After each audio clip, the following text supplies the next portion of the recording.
Come out to the bar.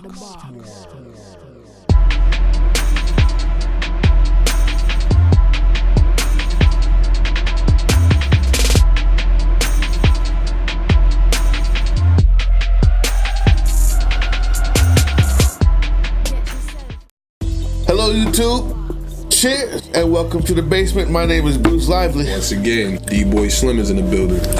And the Basement Debates is the first daily hip-hop debate show. From Tuesday through Friday, we tackle the most intriguing topics in hip-hop culture and the world around it. So, welcome back, Basement family. It's a sad one today.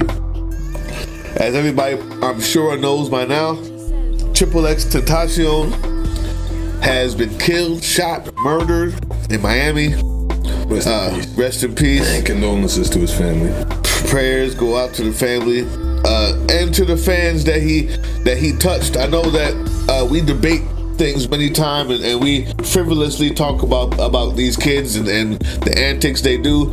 That has nothing to do with the fact that we also know that he means a lot to some people, and to those people, my condolences as well. As a human being, it matters to me. As a young black man, it matters to me even more. In America, the topics could be about whatever we want. It could be about the gangbang, could be about the trolling, but we're deciding to talk about, is this art imitating life, or is life imitating art? We're gonna start there, but we're gonna talk about it. We'll talk about it seriously. That's gonna be today's debate. Well said. And with that being said, let go.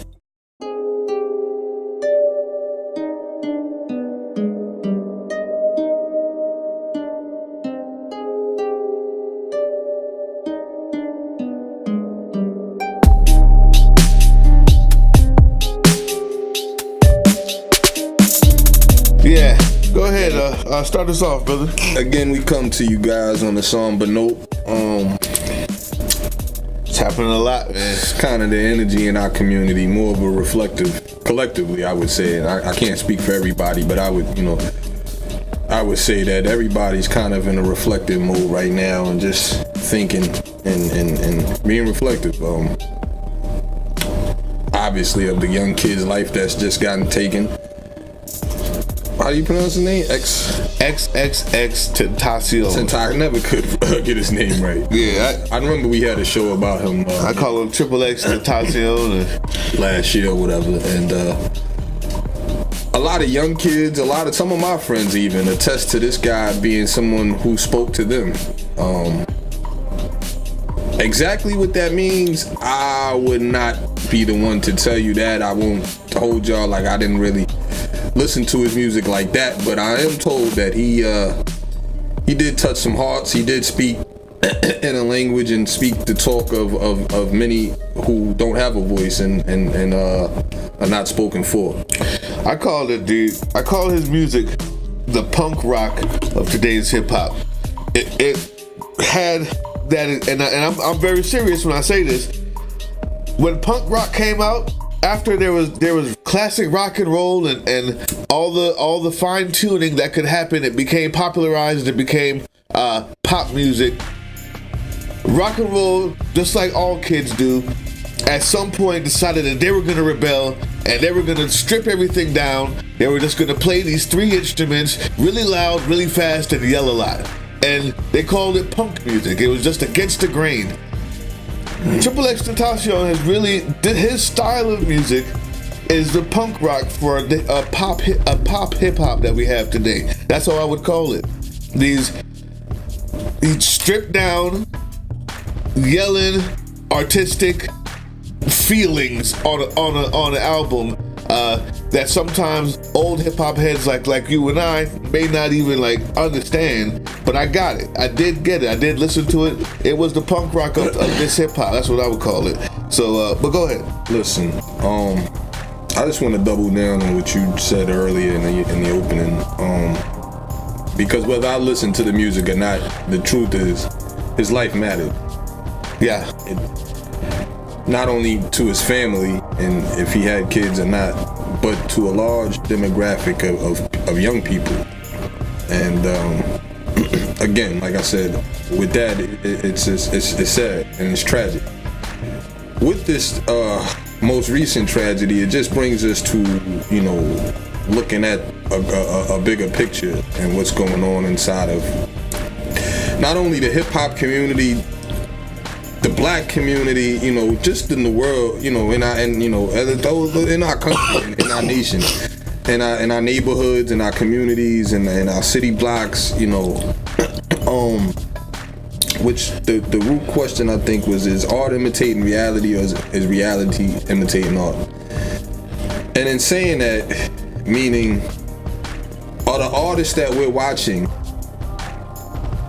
are they imitating what life is like for them, or what reality is?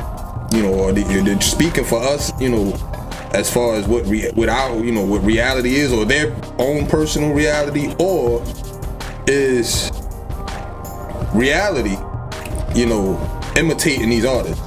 Meaning, so you see a lot of these shootings happen to these artists, and maybe because it's what they're perpetuating in their art.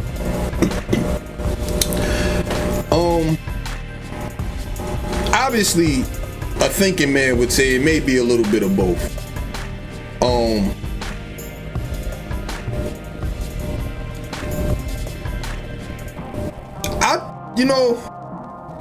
At first when I came up with this question, Bruce, I thought to myself, I was more on the side of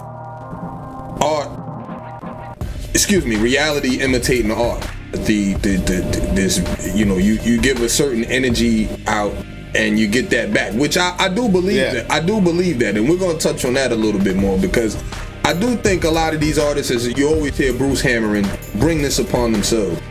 I do think if you promote and you glorify and you perpetuate a certain type of energy, you hear, a couple years ago is I'm about that life, and we about this, and it's gang, and if that's the energy that you're always putting out, then to expect something less is kind of naive and kind of foolish. Like, I read something on my timeline in social media today that said, we all want the gangster rap. We all want the gangster rap. It's kind of like the movies, except with rap, a lot of it's based on reality, based on realness.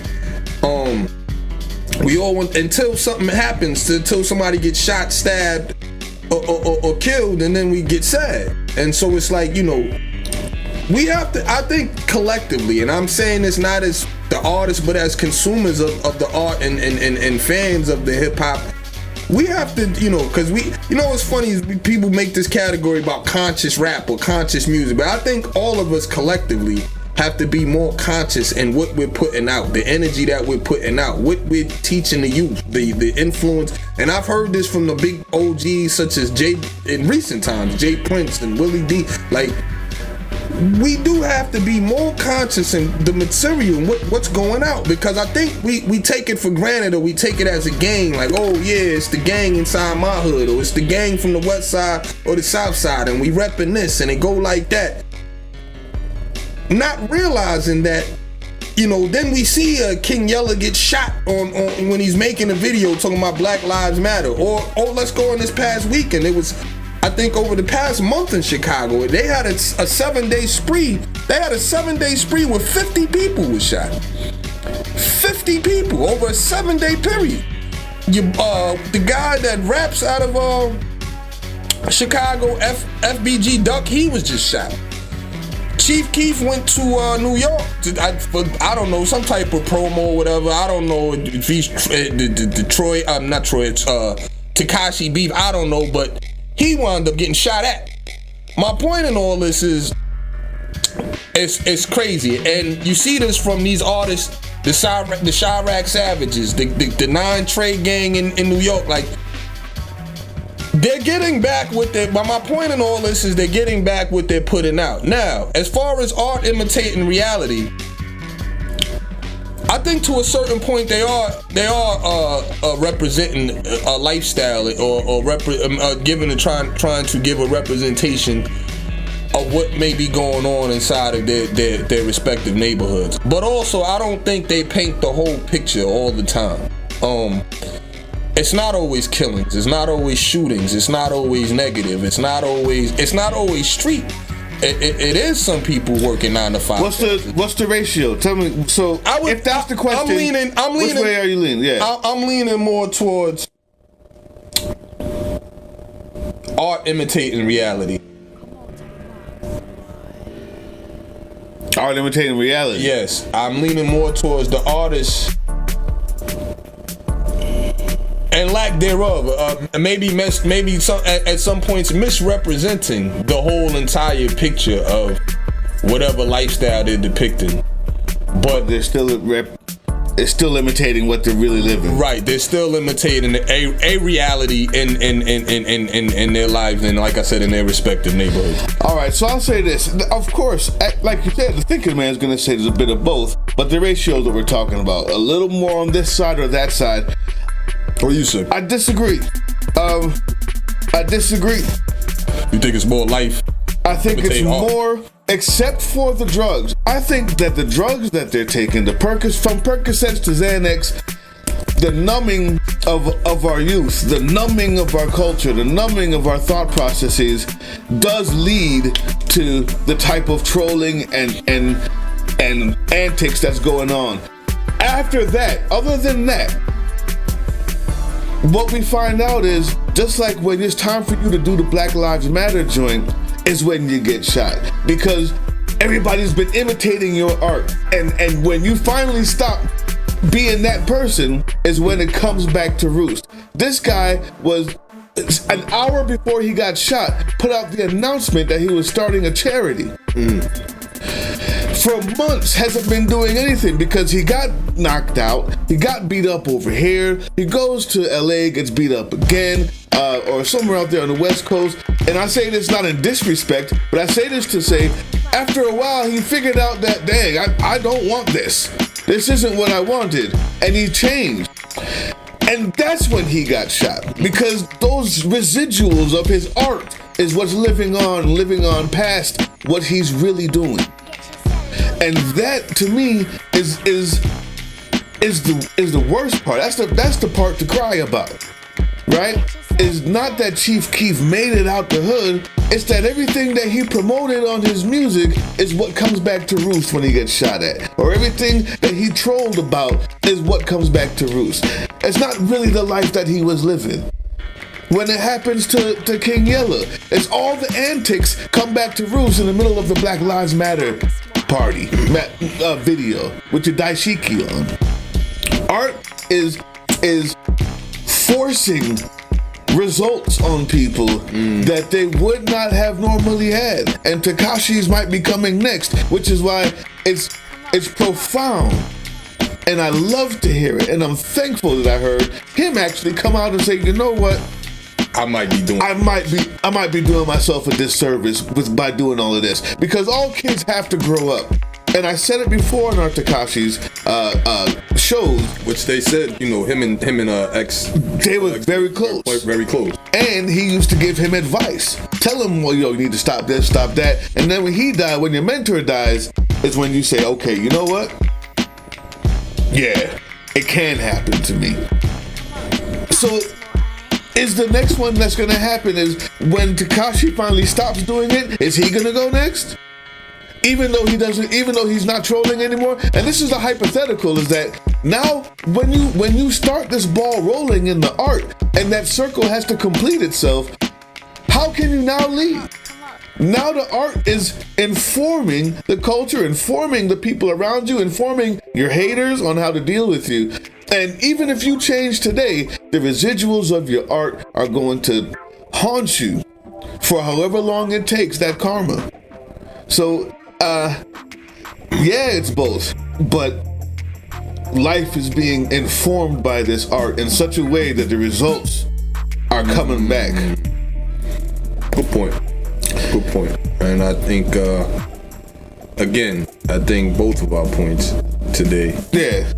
You won't really hear me get into a screaming match with Boost or our usual debate match, you know, back and forth, because I think more importantly, we're both trying to get a message across, and the message is life is important. It's important. You took the that was my, this is why I know we're on the same page today. I was thinking the same exact words. It's important. Young black kids getting their life took for nothing, for no reason. It's kind of sickening to me at this point. I'm all with it. I'm all with solutions and resolutions to try to help clean this up or keep it to a minimum or something. Like this is it's definitely gotten out of control. Well, I mean, we don't claim to have all the answers, but the conversation starts here with us. Facts. Leave those comments. Let us know what's going on in your neighborhood. How can we change this? And we can actually talk more about that. We got a guest artist that we're going to interview in just a little bit named Calvin X. I mean, you think, not to cut you off, it's just a random thought. I mean, you think about it, this whole hip hop thing was created to give an outlet to guys who otherwise may have not have had an outlet, to get out of certain circumstances, to get out of certain predicaments, to get out of certain situations, to get out of certain environments and surroundings.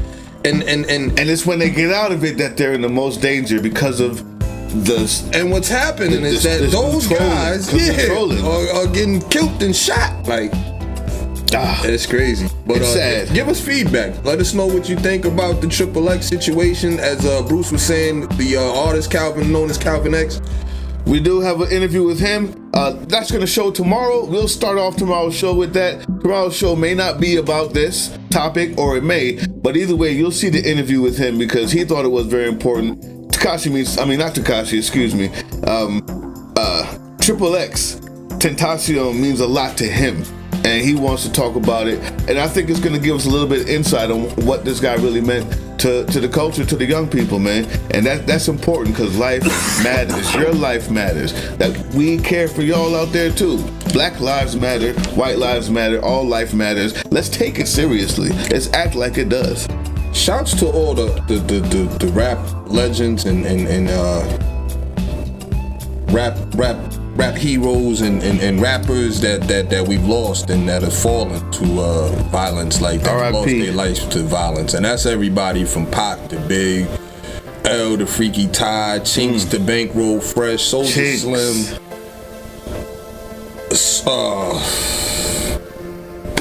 and whomever else I may have forgotten. It's a long list. Mac Dre, all of those that we've lost, over the years, and anybody else who's lost any close family member or friend or whatever to this gun violence and violence in particular out here. Let's talk about it.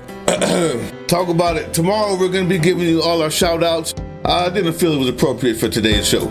Tomorrow, all the shout outs. I've been talking to you guys, letting you know you're going to get your shout outs. It'll be on Wednesdays. Thank you for watching. Leave those comments. That's the basement for today, people. We out of here. Peace.